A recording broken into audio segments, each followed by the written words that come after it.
Yes, yes. Welcome to the Armchair episode 12. It's a brand new layout with a brand new welcome video. I hope you guys liked it and I hope no one got deaf because of that. Yeah. Selamat Hari Raya. Good evening, everyone. And thank you for joining us on yet another episode. With me, we have Avi as always. Avi, how are you, bro? Good, sir. How are you? Hey, I'm good. Glad to be back, lah, and also glad to be back with Benny, who's come back Yes. after a long sabbatical. Where were you? Good to be back. Good He's to be gymming hard, G. He's gymming hard. He's gymming hard. Well, fantastic. Okay. There's we kind of miss coming back to the show. He's But gymming hard. I can hear some echo. Oi, whoever that is, take it off. Doesn't mean. All right. Okay, it wasn't you. Doesn't matter. This is very much an amateur production, as you can see. But you see, although we are amateurs, we've got really professional guests. We've got really amazing guests, and we are proud to say that we're continuing that streak today, lah. With us is a Malaysia Cup champion, a model pro. What else can we say? And I think I can say that he is Australia's #1 Kopi O fan, which is why we all have some special drinks here to welcome him. Yeah. Yes, we have special drinks. Welcome. Giancarlo Cheers. Gallifuoco is here.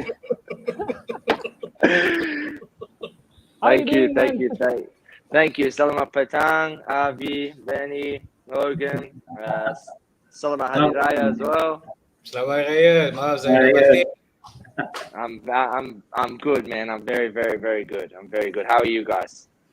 Good. Yeah, good. Looking forward to speak to you, man. Yeah. A lot of energy now thanks to this. The only problem is when we're all still awake at 2 a.m. because of all this coffee that we're drinking. That might be the issue. But Oh, no, yeah, that is going to be an issue. I hope that does not happen because I have to wake up in the morning tomorrow. Tomorrow for us is a public holiday, so I have to work, sadly. Okay. Yeah. GJ has to go to training. I have to go to work. Alright. So we're going to get on with the first question. Benny, take it away. Okay. Hi, Gigi. Okay. We all know that you are a friendly guy. You mingle with everyone easily. So we want to know more about you. Is there a side that we don't know about you? Well, firstly, Benny, you have a fantastic beard. Secondly, not really, to be honest, man. I think during my life and playing football and chopping and changing countries as much as I have, I think you're very grateful for this work. Me and my wife have been able to live in England, in Italy, in Australia, in multiple cities. We've had crazy experiences, met crazy people, and I think I feel very, very blessed, and I'm happy and I'm healthy, and don't get me wrong, when I lose a game, I get very frustrated, but other than that, I can't really say there's any darker side, man. I'm just a happy guy. You can see that. Okay. We know that you're playing for Kuala Lumpur. Okay. How has the city been to you so far? And also your take on the Super League last year, and also how it's going this year. Well, the city has been very, very welcoming. Very, very welcoming. Now, to be honest, it was a bit of a fairy tale first year. From everything that happened, it just seemed like it constantly climbed upwards to this climax of winning the Malaysia Cup, and even like in a weird way, we had a slow start and we were in lockdown, and then the city was opening up and we were doing better. It kind of went side by side. We were winning, and I was able to go to cafes, and then this, and it all kind of went parallel to each other. So it was a really, really good first year. In reference to like my thoughts of the Super League, to be honest, I hadn't seen much of it other than the big boys. I knew of Johor and I knew of Selangor, but I didn't really have that much of a taste of Malaysian football. And obviously because of the Champions League, I had versed a lot of Asian clubs, but not necessarily a lot of Southeast Asian clubs. By coming here, it blew my expectation, especially like when I would phone back home and they would ask me about the games and how it is and the competitiveness. I would always use the metric of the most expensive player. And I would say, like in the end, Australia's got a salary cap. So when you're in the A-League, it's a very good competitive league, but the most valuable player, that's kind of, especially as a defender, that's the person you're matching up against. And in Malaysia, some of the foreign strikers are incredibly talented, So for me personally, I found it very challenging to come to the Super League, especially the top 5-6 clubs. There's not many of those players where you can spend any time not concentrating on them, or else they'll be running to the corner flag and you'll be very angry. Okay. Okay, this next question is for me, Gigi. So in Malaysia, there is a perception that centre backs from foreign centre backs, they have to be huge because they provide physical presence, and coaches, when they sign a foreign player, they look at I want this player to have good aerial presence, a real challenger of the on and off the ball, and so on. But then football has evolved a lot. Sometimes the centre backs, they have to act like quarterbacks, meaning to say that they have to start the moves from the back, which you have done many times last season and also this season. So, I mean, how do you deal with the perception? Whenever Malaysians see a foreign defender, they think like, okay, he has to be strong, he has to be solid, and so on. So, how do you change that perception? I'm very lucky because I have two coaches, both centre backs. So when I first started here, from day dot, Boyan and Nenad gave me an insight to how you are, what you need to be as the foreign defender here, but then also allowing me to have my little moments where, hey, you can take a little bit more control here. Against this team, you can push in this way, and that's no disrespect to anyone, but obviously we all know certain teams have certain budgets and certain teams don't. And against Johor, I'm not going to start trying to dribble 14 people. Of course, it's a different team, So that you start playing a little bit more stereotypically as the foreign centre-back, Win your aerial duels, make sure nothing goes here, make sure nothing goes anywhere dangerous. But then Boyan will allow me to, in certain games, in certain times, allow me to play the quarterback, allow me to start the attack, and choose which side I want to push the game to. But I'm also very, very fortunate that it's I have Akram, Ifan, who allow me always to get space because they'll always cover me. They'll always stay in the right place. And I've been very, very, very, very grateful and very, very lucky to have them too this whole time I've been here. Sorry, another follow-up question. Irfan, as in Malaysia, we know him as a ball-playing centre back. So how do you work in tandem with him? Irfan, first of all, I don't know if you've seen the last couple of games, but has been unbelievably excellent. Unbelievable, so, exactly. Yes. I don't know if the national team watches this show, but he should definitely pay a little bit more attention for me personally. Okay. But They should also watch the show. yeah. also stay streaming, thanks, man. For me, from the beginning, coach kind of always paired us in training, and sometimes I've been in places before where the forced friendship doesn't work, And as a centre back, I think it's probably the only position in the team where they have to work in tandem, they have to be in sync. Midfielders, you can have a 6 and an 8 that don't necessarily move perfectly together, but in centre back, you have to be. And fortunately, Ifan and me quite quickly understood which things we like to do and which things we could cover for the other person. And fortunately, even the off-the-field friendship grew and grew and grew.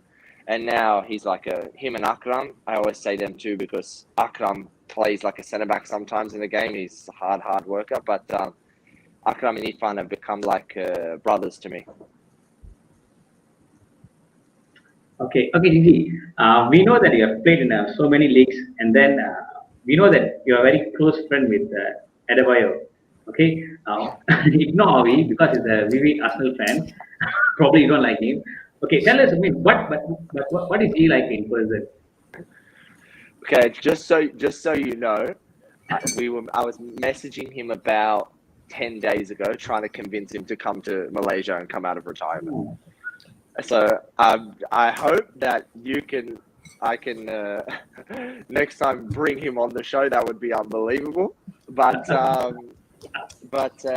he's an incredible character, man. Incredible character. We not to embellish for too long, but when I first signed to Spurs, I was coming from the second division of Italy. I was playing in like an under 18s. I was 17 years old, and I got fortunately I played this one game. Spurs saw, boom, within 2 weeks I'm signed, 2.5 year contract. I'm in the first team, and I was a baby. You know, I was 68 kilos, skinny, like all these superstars around me. I didn't want to say a word, you know. And on my first session, they basically create. You have a gym partner. He's supposed to like hold you accountable that you do your workouts, you know.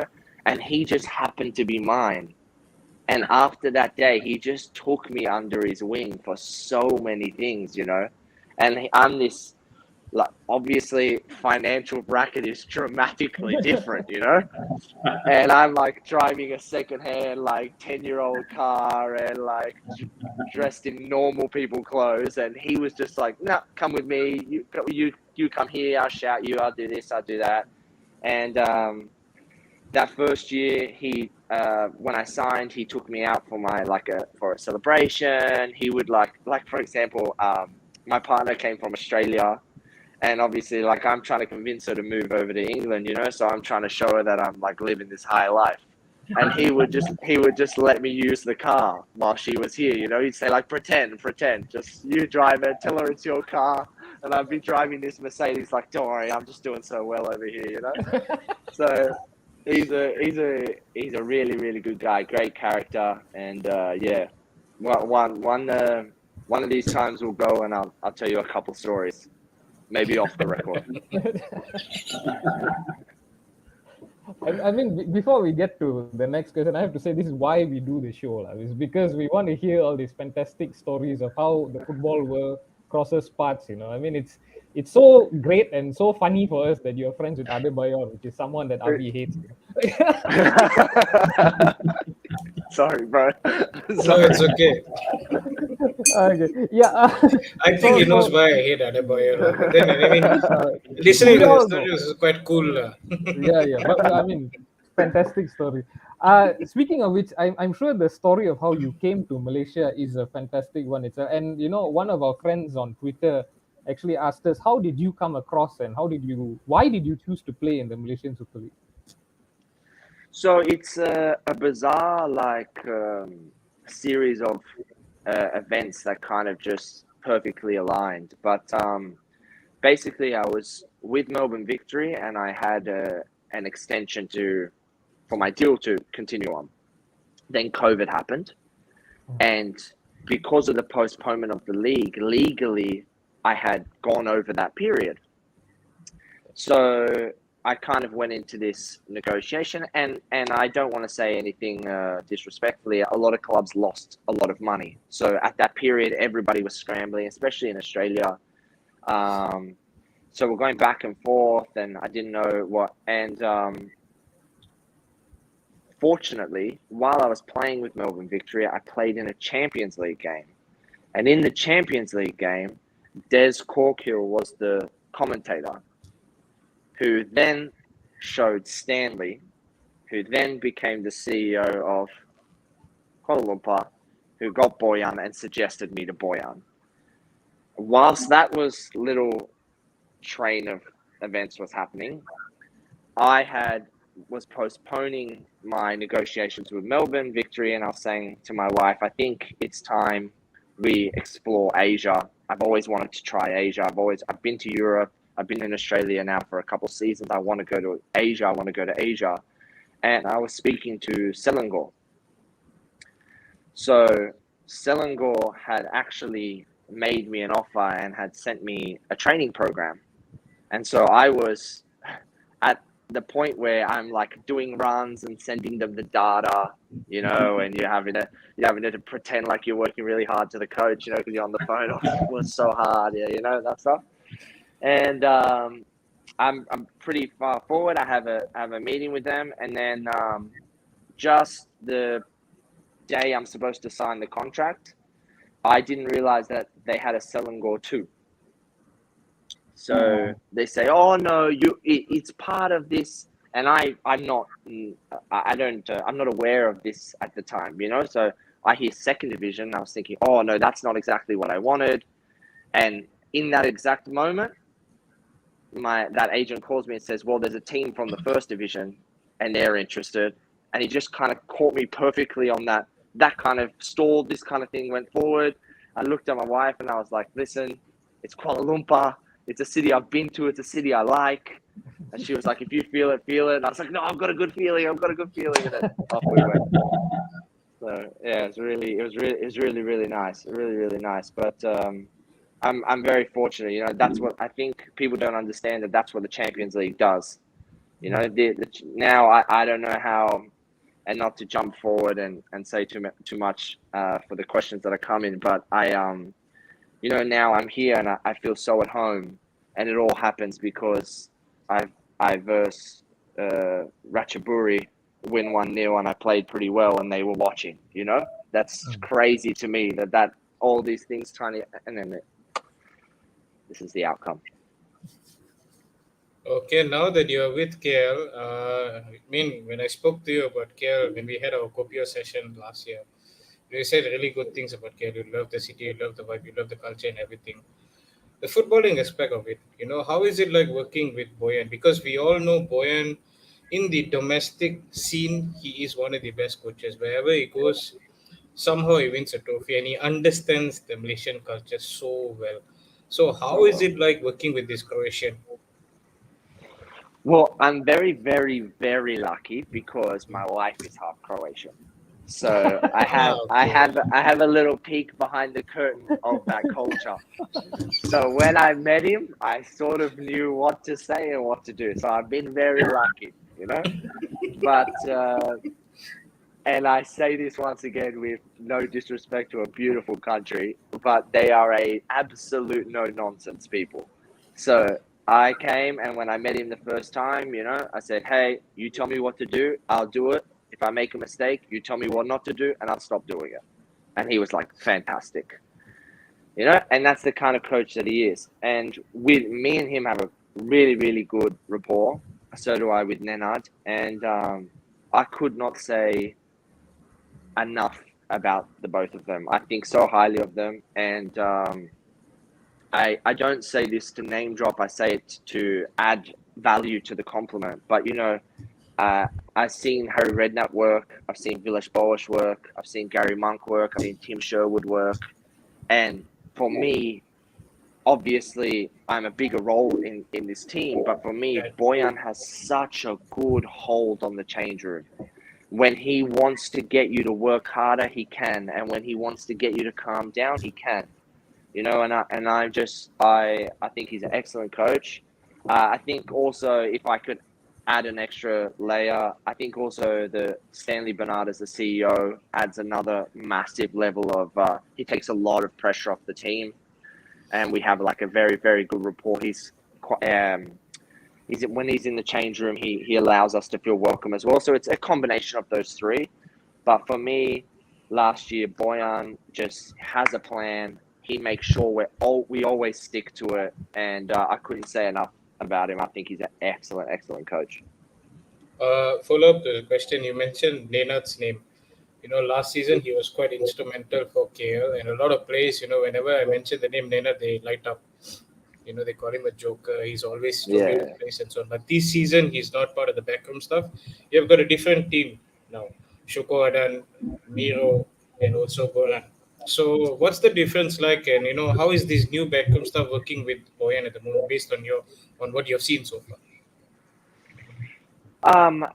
Yeah, well, once again, I don't want this to sound like a I feel like Nenad is a bit like my first love. You know, the next girlfriend's never gonna be as good, unfortunately. You know, so Your wife in is my watching this. so my metaphorically speaking, Nenad was never good. So with Nenad, you know, he's my first experience here. He's the guy who hugged me when the confetti's dropping and we're in Bukit Jalil. He's always going to be that for me. And that's to take nothing away from Shuku, from Goran, from Miru, especially Shuku. I had him as a player last year. The boss is the boss, you know. The boss is the boss. But it's obvious. I feel like you can tell that it's different, but that's not necessarily bad. I think that's just how much of a compliment and how highly we think of Nenad. Okay, in terms of growth, you know, how much potential do you see in KL? Because last season they won the Malaysia Cup, and you know, obviously expectations would be much higher. And also being a city team, there's lots of potential in terms of marketing, the sponsorship, you know, getting the players in and so on, the vibe and everything. So, is there anything in the pipeline being mooted by the management to you know ride on this? You know, to make sure this keeps growing, this success story of KL becomes even better in the years to come. I definitely think so. I think we're trying to start to outreach the community a lot more, and I think that's very important. Stanley obviously Stanley and Jakob, they have great visions and plans. Just turn up and tell me what to do and where to smile. But I think that from the footballing side of things, I think that I've tried really hard since we've come back from the win to kind of control the expectation. And that was because I knew after last year, you know, you get to the top and unfortunately there's only down. So I was trying so hard, you know, to make sure everybody knew, like, listen, you know, just because you win the Malaysia Cup doesn't mean we're going to have the same money as Johor, Selangor, Kedah. You know, what we're trying to create is a sustainable, consistent club. You know, and that's why I think I really believe that we have a team to be in the top 5, and I think that we should try to consistently aim for that, because I think that will help the growth. If the city starts to learn that majority of the times that they come to the stadium, they have a good time, the fan base grows, the culture grows. But unfortunately, you have this super rich history and then this period of such dramatic inconsistency. You get promoted, then relegated, then promoted, and then this happens and that happens. And you're breaking the fans' hearts. You know, they don't want to see that. Whereas I want you to feel that every time you come to the stadium, you know that 2 out of 3 times I'm going to put a smile on your face and you're going to go home happy to wear the red shirt. And that's what I think the main target should be. Exactly. That's great. You know, before we get on to the next question, we have a little bit of an Easter egg here, because this this question actually comes from a previous guest, Adam, who is playing all the way in Europe, and he's a young player, and he's asking, do you have any advice for younger players moving between the countries in Europe, because Croatia may be the next stop for him. Okay. Yeah, well, any advice for any young player, I would say, is that expect to fail sometimes. Expect to feel down. Expect sometimes that the plan in your head, that I know anybody who's a footballer who's pushed to the age of 18, 19, 20, you're incredibly ambitious. You've gone through school and you've trained and you've worked and you've obsessed about this one goal. And in your head, like we all do, it goes, break through the first team. I'm the next Cristiano Ronaldo. Now I'm a billionaire. And it doesn't always go that way. So I would just say, prepare yourself for that. It doesn't mean that you're not going to be a footballer. It just means it's not going to completely happen in the perfect trajectory that you think. But stay resilient, work hard, and I promise you, the harder you work, the luckier you get. The opportunity will come, and if you are ready, you'll take it, and you'll have your moment. So speaking of European football, while we're on that topic now, of course you played at Spurs, Swansea, and quite a lot of household name clubs, lah, as we would say. When it comes to management, how they run a club, what sets them apart from what you've seen in Asia or in Australia for that matter? For me, Australia has got the right idea. It just doesn't have the right amount of finances, unfortunately. I think with Australia, the salary cap has got it stuck on 15 years ago. That's for me personally. But they've got the right idea. Every club has a training ground. Every club, they're good with the community engagement. They're quite good with the endorsements. They've got quite a good team. But because of the salary cap to make this monetarily even league, I don't think that's ever going to allow us to keep up with the K-League, the J-League, the Chinese Super League, and so on. In respect to Malaysia, I'm new and learning that certain things are out of our control, which I didn't know of until I started to play here. But I would say clubs like, I've been to Selangor's training ground and I've seen JDT training ground and stadium. And to me, especially Johor, you're talking about Premier League level. Premier League level, easy. And I'm talking about that would be better than 9 out of 10 clubs in Holland, Belgium, Denmark, Norway, any of the European, we're talking about, they would be miles ahead. But the only unfortunate thing is that there's a big drop from that. Right.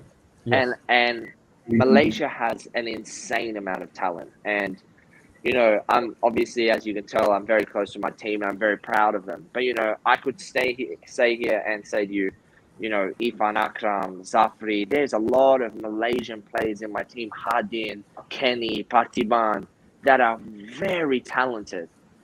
But these people overseas who might be exactly the same level of talent, but with their work ethic, they have a 5-star gym access to all the time, a pool, an ice bath, a hot tub, X amount of masseuses at this pitch, inside pitch, astro pitch, this pitch, and you don't, it's by no lack of effort from you. There's just not the same accessibility. And unfortunately, that's one thing that I think holds the Malaysian league back a little bit. And I think Europe has over. I think that Europe has, even with the clubs that don't have necessarily the finances, they still manage to get that training ground, manage to get that gym, manage to get all the things that you need. Whereas here, I've noticed that 2 or 3 clubs are like exemplary, and then the other ones are always missing a chunk. Right. Okay, so we have another question from, let me see, Wafi. But Wafi, bro, we will get to your question in a bit because he just brought up JDT. And this is quite an important question. We want to get to this topic first. Holarin Concept asked us this on Instagram. Now, do you feel motivated to win the AFC Cup? Of course, we know that you don't need any more motivation. But seeing what JDT has done in the Champions League, does it give you an extra boost in a way? First of all, we've got to say, applause to JDT. Yes. Incredible.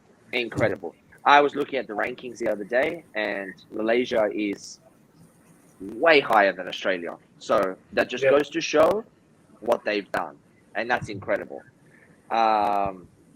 So applause to them. I dream about the AFC. Been dreaming about it since we won that final, and that is the curse of being ambitious.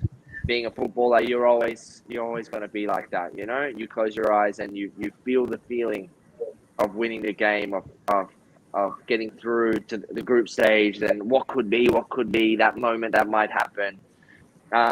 It's definitely something we talk about a lot in our change room, but Boyan creates a really good culture of a 7 days by 7 days You've got after we focus on Saturday, then Sunday you enjoy, and then Monday you forget what you did 48 hours ago. And that's the healthiest way to live in football, because you need to just focus. And I don't want to swear, but he says a thing where he says, you win on Saturday, it means you're good on Sunday, or you lose on Saturday, it means you're bad for the next 7 days. That's just the way football goes, Obviously, he doesn't say it that nicely, but Is it like the Gattuso gif where he says sometimes good, sometimes shit? yeah, very, very similar. Yeah, very similar. Very similar. But so when it comes to the AFC, I would be lying if I say I don't think about it often, but I'm just trying to focus and keep the change room focused on week by week. And then when we get there, it will hopefully our dreams will come to fruition. Yeah, fantastic. I mean, we are all hoping and cheering. You're full of that as well, yes. Yeah. So Thank you, Holarin guys. had actually a lot of questions for us here. 3 questions. The second one is now, of course, with JDT's achievements, they won the AFC Cup as well before. Do you think that has given Malaysia a brighter future in Asia? Definitely. Well, think about the we started this show and I was saying about how I got here through an ACL game. Yeah. Johor consistently get into the ACL and consistently go through the group stage, say. We increase in the rankings, which means more clubs get into the ACL, which means more exposure, which means how many times is that moment where a coach is going to see a player that he wants from a different country going to happen. That exposure through the ACL is so vital for your league. I really, really believe it. I think it was the reason why maybe 9 years ago, there was a period where everybody was taking centre-backs from Australia. Because I think that Australia was getting this thing where Western Sydney Wanderers won the ACL, and we started to get this reputation that, we have big centre-backs, we're quite aerially dominant, and clubs would come and they would see them play in the ACL and they'd pick them. And that's going to happen. That's the effect that happens. Now you have 100,000 people in Japan that watch you play, 200,000 people in South Korea that watch you play. So I think that it's massive for the league. Obviously when we step across the white line, everybody on Johor is my enemy. But when it comes to the ACL, you want them for the country to do well. I'm a big believer in that. And I think it's really, really good. Hopefully we can continue to carry the torch in the AFC and, just continue to put this country further and further and higher up that ranking. Right. Okay. So the next question, I like to, on the show, I like to try and get into footballers' heads because I'm the furthest thing you can see from an athlete. So I always wondered how it would be to be an athlete. It's pretty empty up there, don't worry. Why do you say so, GG? Too many headers, too many headers. The IQ's been dropping. But always one of the big cliches in football is that knockout football is a different animal, and all this kind of thing.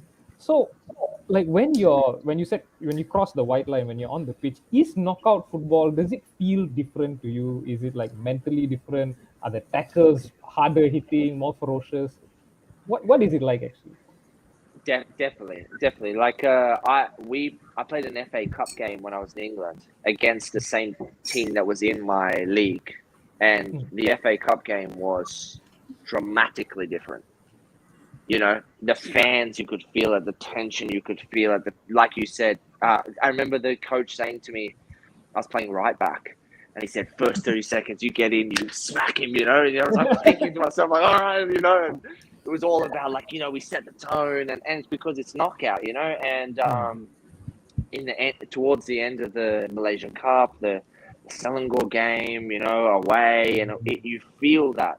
But now, being 28, being the role that I am in the change room, to be honest, for me, big games have become more about trying to keep the change room in the right attitude.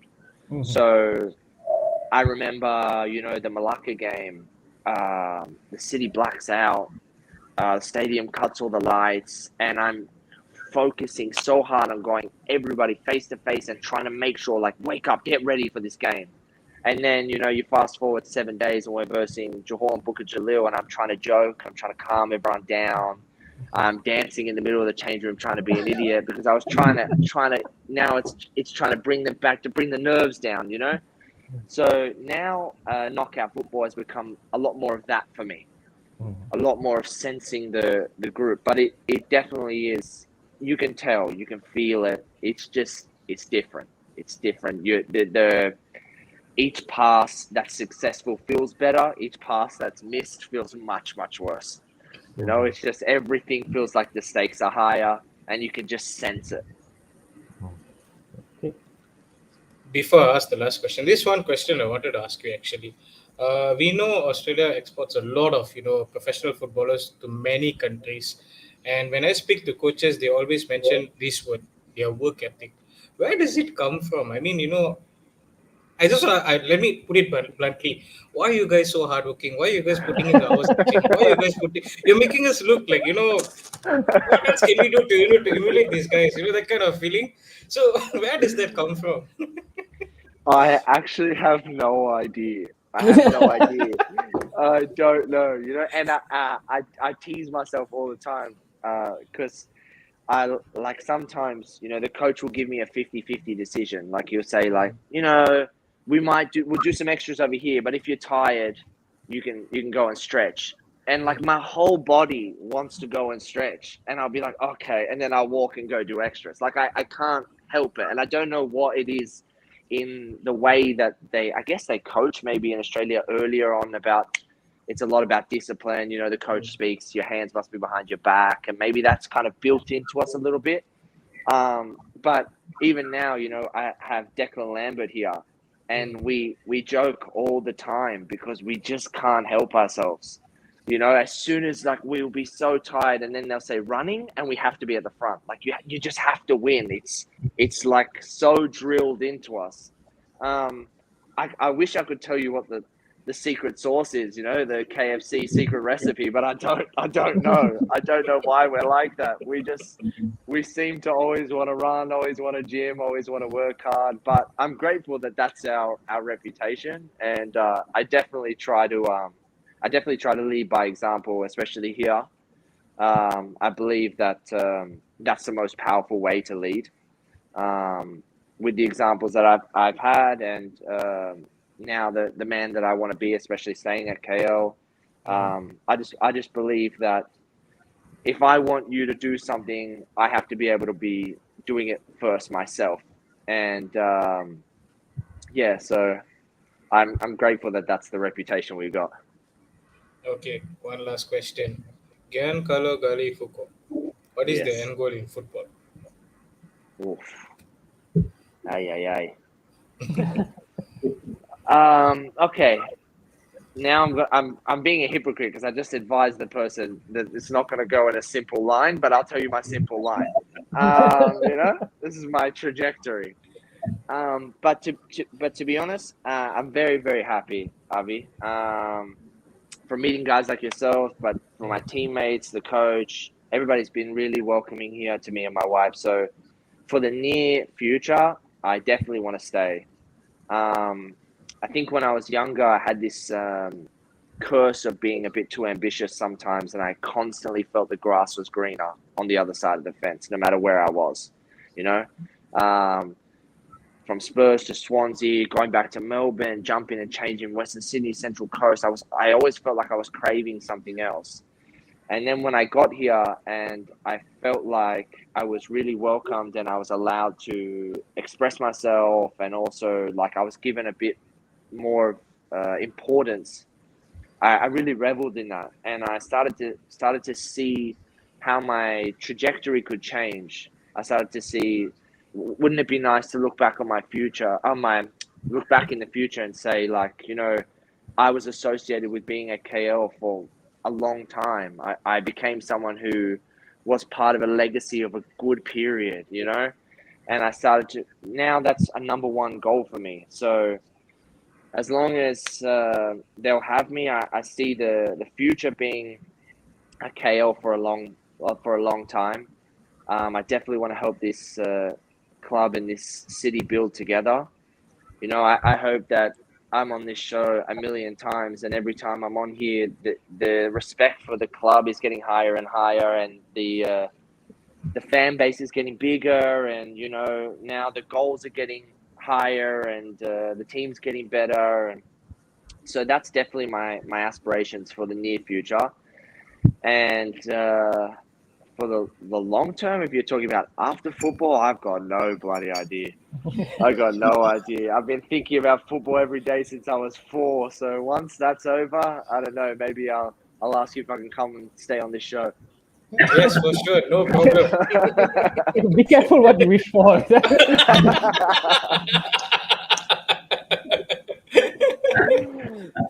Alright. So we're now going to get to a different side of Giancarlo, because we're going to ask you some rapid fire questions. It's generally about football, about as a fan as well as a player.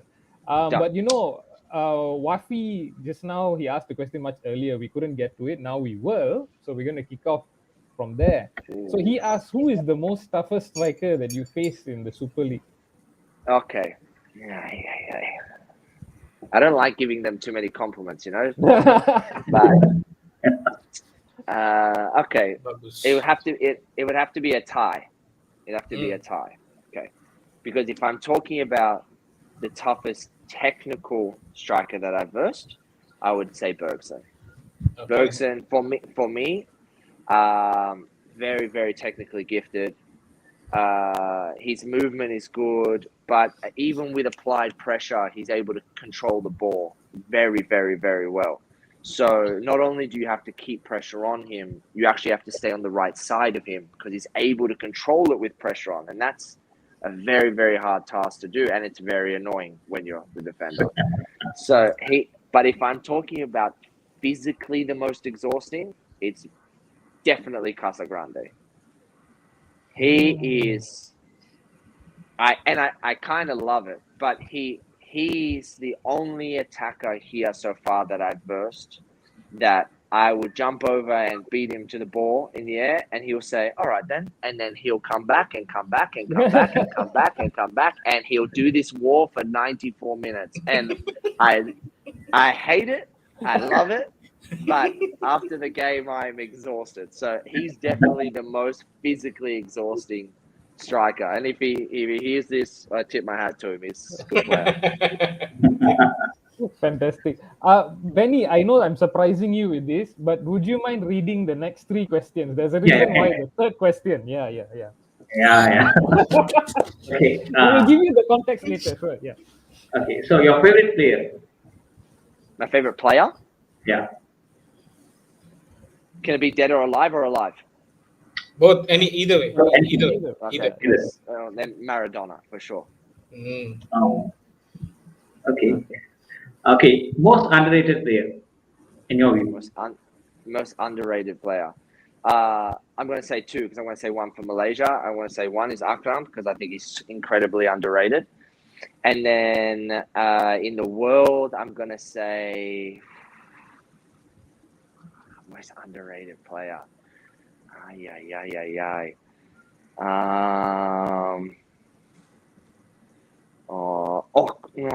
because he's pretty highly rated. I was going to say Koulibaly. This is a controversy, but I think Koulibaly is better than Van Dijk. Yeah. So, you have just made Benny happy, man. Benny says that Van Dijk is overrated. When we think that he's one of the best defenders in the world at the moment. I'm sorry, he is, but Koulibaly for me is better. Yeah, I agree with you. Okay, moving on. The best player ever played with. Sorry, hey, mention the next line, Benny. Come on, let him answer. Okay. Best player you ever played with. Best player I've ever played with. They actually, Logan and Navi was actually saying that they were asking, is it Gareth Bale? It's Gareth Bale.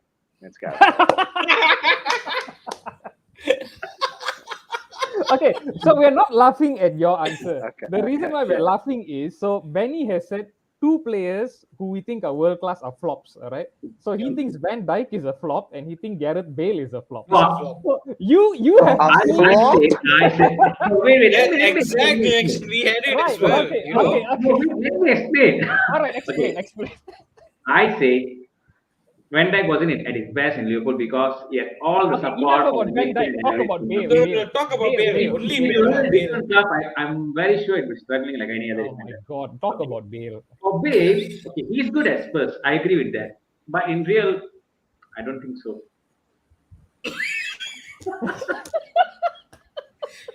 Gigi, you should be saying Alamak. No, because we heard how Micah Richards described playing against Bale and with Bale. Can you please enlighten him? Yeah, please enlighten me. Think about playing football, and then somebody's on fast forward, and that is Gareth Bale. He can do everything you think you can do faster than you can do it by about 10 times. You've looked this way, and he's already scored and celebrated. He's incredible, bro. He's incredible. Yeah, I understand. I mean, he was that. In Tottenham, I agree with that. He was good, but in real, I don't know what was his problem actually, but we couldn't see his best in real. To be honest, I'm not sure I whether- agree he didn't play consistently, but if you talk about the moments that he's had, you're talking about moments that'll put him in history forever. Probably he's in with the best player and the best club. It's a two different scenario. Let's put him in the current Manchester United team. You put Ronaldo in the current United team. Yes. No, What Ronaldo are is you different. talking about? Ronaldo is totally different. What you are saying is just a tragedy. It's just a tragedy. Okay, let's move on to that. Logan, ask the next question. No, I can't because all right. Again, I'm sorry for all the viewers here because we've been telling him the same thing and he doesn't want to listen. We've actually got a player who's played with Gareth Bale, Bale, yes. a professional player, a champion, and Benny still doesn't want to listen. So this is what we deal with every day. All right. So, Okay. You're Okay. good. Okay, I agree. So Sorry, Listen, okay. Now I know I complimented the beard, and now I want to take it back. When you say stuff like this, yeah? You've I lost. want to take it back. All right, fantastic, man. Okay, the next question. Who's the best player you've played against? Maybe like outside of Malaysia. Because you did play against Barcelona in the next gen series, right? Yeah. So best player. I was fortunate that when I first went to Spurs, the reserve league, you would just get everybody who was either coming back from injury or not in the team. So you'd happen to verse a lot of first team players, which was an incredible experience, obviously.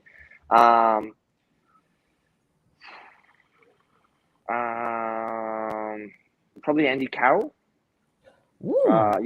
I was also. It was a period where a Villas Boas had come, and he was the first person to take me from centre mid and try me as a centre back. And you put me against a 7'4" absolute monster, and I had PTSD for about 6 months after God. that. I was saying Andy Carroll in my sleeve. He was unbelievable. He is very, very, very powerful. I have to say that history may look back at Andy Carroll as a bit of a joke, but he was amazing during that Newcastle time. As well, scary. And you know what? It's unfortunate because from what I know, a lot of his drop of form was a lot mental and off the field things. Which is a shame. And I think when he looks back on his career, there will be a lot of regret. But he had everything, man. He was technically gifted. He was a powerhouse in the air. He was built like a machine. He seemed like the textbook perfect English striker. Exactly. And, That is why Liverpool signed him as well. And he was good on the ground. His footwork was very good as well. Yeah, exactly. Okay, so moving on. You mentioned how you were dancing in the dressing room. Who's the funniest player in your dressing room? Is it you?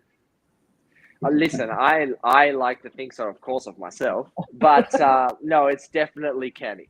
It's definitely Kenny. It's definitely Kenny. I'm like the sidekick to him, and he's like the Right. Superman. You know, I'm Robin, but he is 24/7. Does not take a day off. Energy and always wants to joke. You know, sometimes at 7:30 in the morning, I am not awake yet. But Kenny is good to go. Coming in with lines, he's ready. It's got to be Kenny. All right. Okay. We're going to go to the fans yet again. Fantastic question again. Why do you wear the number 9? And do you plan to change the kit number in the future? Yeah, see, I've stuffed myself up here. So when I signed, they said the numbers that are available are 13 or Okay. numbers above, I think it was 18 or 19. Mhm. And I have a thing in my head that I want like a under 16. It's like a bit of a superstition. I need it, like, you know. And they said the only other available number is 13 or 9 or 18 plus. And I was thinking, well, 13's unlucky, Right. you know. Okay. And I was thinking, oh well, what am I going to do here? I can't take 9. And then I was thinking, or I'm going to be like 19, and then that's it. And I thought, oh, you know what? I'll take 9 and I'll change it after the first year, Mhm. right? Then the year is the best year ever. So now I can't change it. And then they asked me this year, they say, do you want to change it now? And I was like, well, no, I can't now. So now I'm stuck with it. I mean, you should keep it on. No problem. Yeah, exactly. Yeah. Keep it. Yeah. If it works, keep it. Yeah, exactly. Don't Right. change it. So you may have accidentally answered this already, but on Instagram we had another question: which Malaysian player deserves to play outside of the league, in your opinion? I think, correct me if I say his name wrong, but is it Adif, the right fullback for JDT? Arif Ahmad. Oh Yeah. yes. He's a incredibly talented player for his age. Incredibly talented. One thing that transcends all leagues is speed, and he has an abundance of it. And I would really, really like to see him push his talents overseas, because that's one thing that is deadly everywhere. You can be as good of a defender as you want, but if you're 15 meters ahead of me, I can't really do it. You know. So I would like to see him. I would like to see him push his talents overseas. All right. If you could play with a legend from the past, now of course Malaysia, international, wherever, but yeah, who would you love to play with in KL? In KL, a legend from the past. I think I know the answer. Well, if I'm gonna say my own legend, I'm gonna obviously my family's from Napoli, so Maradona is like king of everything. Right. So like if my dad heard me say anybody else, he'd hear my phone ring and then he'd tell me off. So that kind of has to be my answer, or else Yeah, I'll be in alright, big trouble. Okay, fair enough. Yeah. Yeah. You can't go wrong in Maradona. All right. Yeah. So for this next part, we're going to give you a series of huge derbies in international football. You just have to pick who you cheer for during this derby. Okay. All right. Okay. So first one is the Milan derby, Inter and AC Milan. Can I say draw? He can't answer this. Is from Napoli, Logan. Yeah. We're right behind him. I need him to draw so bad. Okay. If you give a good enough reason, we'll accept it. So that's a fantastic reason. Okay, fair enough. Okay. Rangers Celtic. Celtic, Ange Postecoglou, the coach, maybe the most successful coach in Australian history. So always good to me when I was in under 23. So I'm hoping for Ange. So Celtic. How is it like working with Ange? Yes, Because yes. he's doing very well in Celtic. So he came over and took. We had an under 23s Asian competition, and he came in with Graham Arnold, and he took us for the competition, and it was incredible. He's a really meticulous, attentive coach. He approaches things like someone would approach like real work, not football work. You know, like he writes everything down. He watches everything.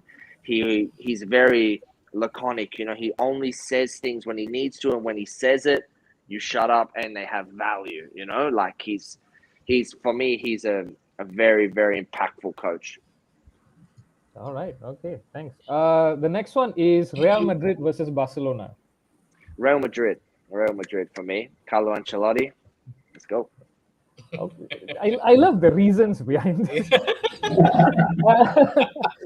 So the next one I think is very obvious, but anyway, Arsenal Spurs.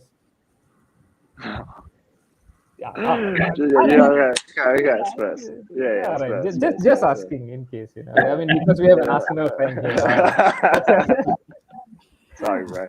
All right. Yeah, no, it's okay. Man United, Liverpool. Listen, I love Ronaldo, but Liverpool are on fire. Yeah. Don't need to remind us. United fans, by the way. Benny and Logan are United fans. That's why. Yeah. Oh well, yeah. Sorry, boys. You did have the last like 15 years with Sir Alex where you dominated everyone. Now it's everybody else's go. No, it's everyone else's turn, but it's our rivals' turn. That's what's like the extra dagger in the heart. Okay, never mind. Yeah. So, this next one, according to Wiki Research, which is what I did hurriedly before the show. Okay, so you're born in Sydney, is that true? Yes. Correct. Okay, so Sydney FC versus Melbourne Victory. Who do you cheer for? It's got to be Sydney, man. Sorry, guys, but it has to be. It's got to be where you're born. Come on. Melbourne, I love you, but I was a contractor. Sydney's in my heart, you know? I'm sorry. That's a very good answer. All right. Okay. Okay. So now we're gonna get you finally, before the hour wraps up, to get your big picks for the EPL title, the Champions League, and the World Cup. Who are going to be champions in all three? Okay, well, sorry. Now that I know that you're both United fans, Yeah, but right. I think the EPL is going to be Liverpool. Right. I think the Champions League is going to be Liverpool. Oh, okay. And I think that the World Cup, yeah, see, this is horrible because Italy didn't even qualify, but let's not touch that. It's all right. You had the Euros. It's all right. Yeah. And I'm an England fan, so that was fun. Yeah. You know what? I wanted to say England before you said that. Now I don't want to give you this. I don't want to give you the satisfaction.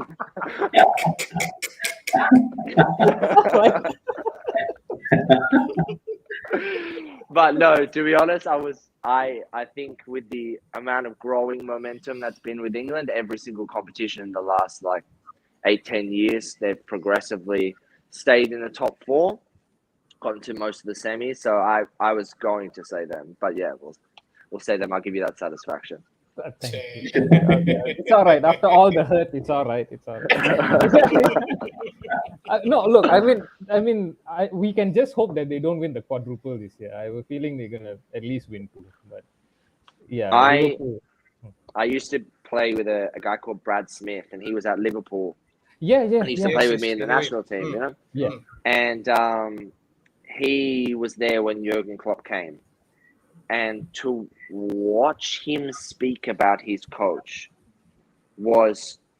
he spoke about him like he was his dad. Like he would say, this guy, he will call you and text you randomly. He's involved with everything. He takes us out for beers. He's in every training. He wants the best for you. And so you die for him.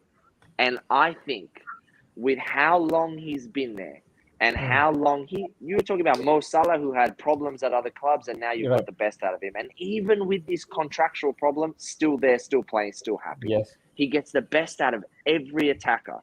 He's got midfielders who now we talk like they're legacies, when really they're pretty stock standard midfielders. But because of what he does, he makes them so valuable.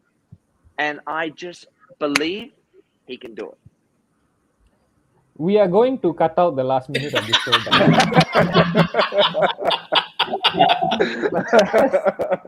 No, man, I'm joking. Look, it's been an absolute honor. It's an absolute pleasure. Thank you so much for doing this, man. We had so Thank much you of so fun. much for having me, man. We had Yeah, lots yeah, of fun, man. We really had yeah, lots yeah, of fun yeah. talking to you Look, today. we would love to have you back every week, but we know that. Please come back again. We would love to pick your brain on more questions. And Right, yeah, for sure, man. thank you so much once again. And before we wrap up, I want to thank all the viewers. Once again, please subscribe. You can see at the bottom there, all our social media handles are there. Above my head, the whole day it's been, in my face. As you can see, it's the armchair. There's a big chair on my head. So yeah, just look for us on social media. There's a lot more content. You'll have short videos featuring Gigi again.